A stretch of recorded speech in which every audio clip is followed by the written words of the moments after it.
নমস্কার, কেমন আছেন সবাই? চয়নিকা ব্লগে সবাইকে স্বাগত জানাই।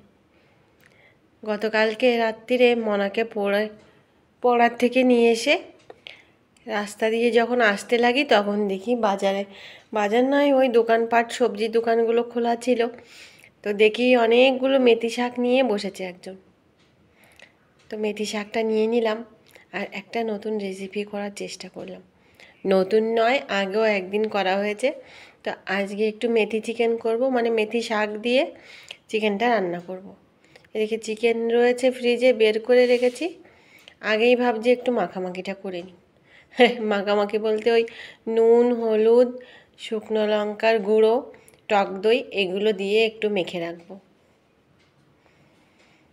আর এই যে লেগ পিসগুলো, বাড়িতে যেন লেগ পিস না হলে আর চলে না। দুই ভাই বোনের লেগ পিস নিয়ে টানাটানি, দুটো তিনটে লেগ পিস আমার থাকাই যায়। মেখে নিলাম, কোণেটা ঢাক। এদিকে কড়াই বসিয়ে দিয়েছি, কড়াইতে সর্ষের তেল দিয়ে দিলাম। রান্নার জোগাড় কিন্তু আগে থেকেই করে রেখেছি। বড় বড় আলু নিয়ে নিয়েছি, আলুগুলো এই তেলে ভেজে নেব। তেলটা কিন্তু অবশ্যই গরম করে নিয়েছি, না হলে তো কড়াইতে লেগে যাবে না।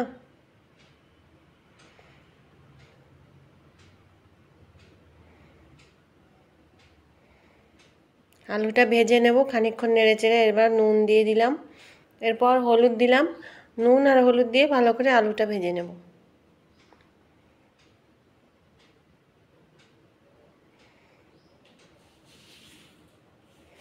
এই যে আলুটা প্রায় ভাজা হয়ে গেছে। আর এই যে হলো মেথি শাক। মেথি শাকগুলো নিয়েছি, পাতাগুলো নিয়েছি, আর ওই কচি কচি আগাগুলো নিয়েছি। আলু ভেজে তুলে নিলাম, আর ওই আলু ভাজার তেলে কিন্তু মেথি শাকটা একটু নেড়ে চেড়ে ভেজে নেব। মেথি শাকটা খেতে কার কেমন লাগে একটু জানাবেন তো। আমার কাছে কিন্তু ভালোই লেগেছে। মেথি শাকটা ভাজা খেতেও ভালো লাগে, আর এমনিতেও ভালো লেগেছে। যাক, খানিকক্ষণ একটু ভেজে টেজে নিলাম। এইবার তুলে নিলাম, কড়াইতে দিয়ে দিলাম তেজপাতা। পেঁয়াজ কুচি করে রেখেছি, শুধু পেঁয়াজ কুচি নয়, অন্য মশলাগুলোও কিন্তু সব করে রেখেছি।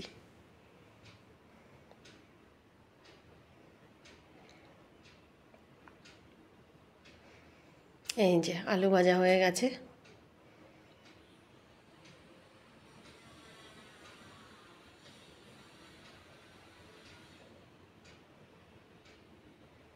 পেঁয়াজটা একটু লাল লাল করেই ভেজে নিচ্ছি।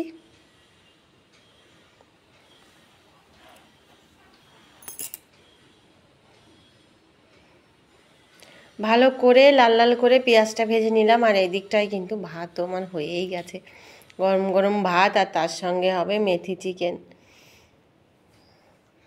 পেঁয়াজটা এইভাবে সরিয়ে দিলে মাঝখানে দেখুন তেলটা কি সুন্দর জমে যায়।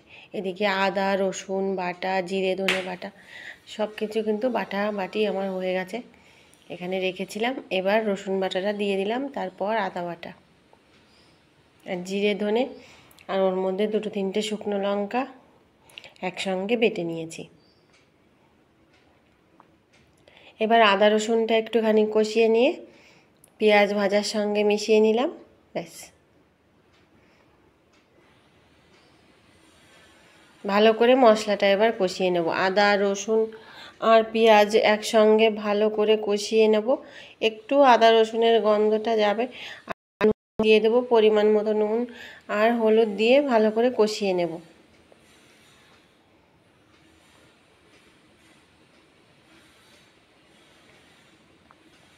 ঠান্ডাটা চলে যাচ্ছে, আর এদিকে গরমটা আসছে। মাঝখানে সবার এই যে ঠান্ডা গরমে শরীরটাও বেশ খারাপ হচ্ছে। আদা রসুন বাটাটা কষিয়ে নিয়েছি, এবার ওর মধ্যে জিরে ধনে বাটা দিয়ে দিলাম। মশলাটা কষাতেই যতক্ষণ সময়, একটু মশলা ধোয়া জল না দিলে না ঠিক কষানোটা হয় না।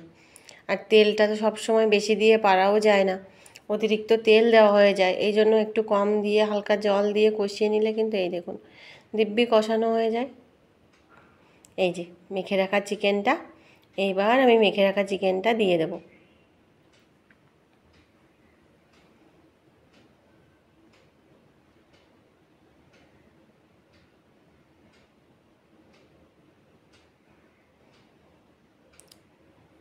এবার গামলায় ওই যে চিকেনটা রেখেছিলাম ওইটা গামলাটা একটু জল দিয়ে জল মাংস আর মশলা দুটোই একসাথে খুব ভালো করে কষিয়ে নেব।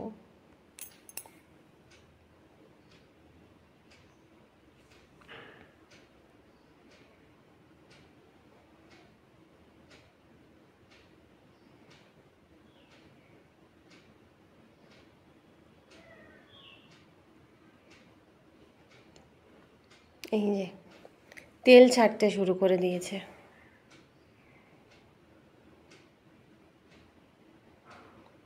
চিকেনটা কষাতে গেলে এতটা ভালো লাগে, নিজেরই লোভ চলে আসে, কি দারুণ হয়েছে।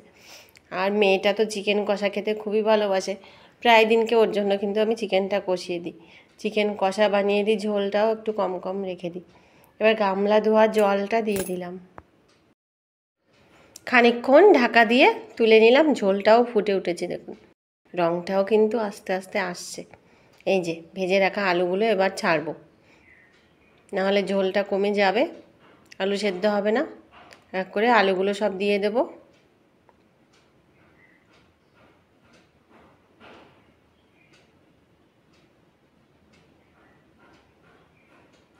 ঢাকা দিয়ে ঝোলটা ফুটিয়ে নেব, আর আলুটাও সেদ্ধ হতে লাগবে।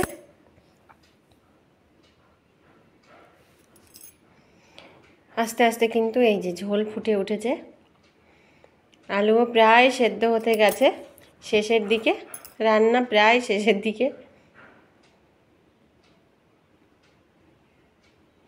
একটু ভালো করে নেড়ে চেড়ে নেব।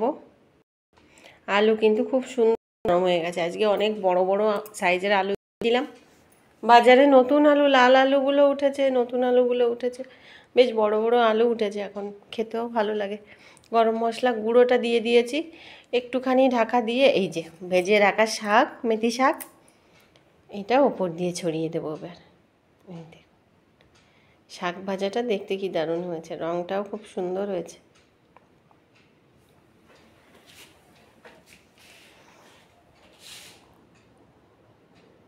উপর দিয়ে দিয়ে দিলাম, একটুখানি জাল দিয়েই নামিয়ে দেবো। এবার